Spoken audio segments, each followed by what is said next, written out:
তিল শস্য করবো, এই যে সাদা শস্য আর সাদা তিল আর লঙ্কা রেখেছি এখানে, বেটে নেবো।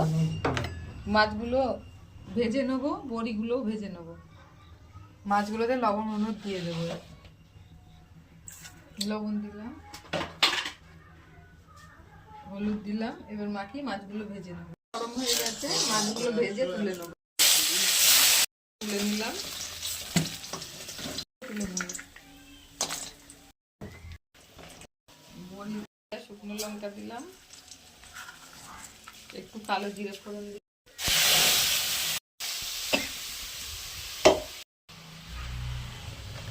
লবণ দিলাম। এবার কষিয়ে নেবো ভালো করে, তারপরে দইটা দেবো। দিয়ে দিলাম, দিলাম, মাছটা পরে দেবো। দিলাম, হয়ে গেছে, ধনেপাতাটা দিয়ে নামিয়ে নেবো। হয়ে গেছে বাটা মাছের তিল সর্ষে। ভিডিওটা ভালো লাগলে লাইক, কমেন্ট, সাবস্ক্রাইব, শেয়ার অবশ্যই করবেন।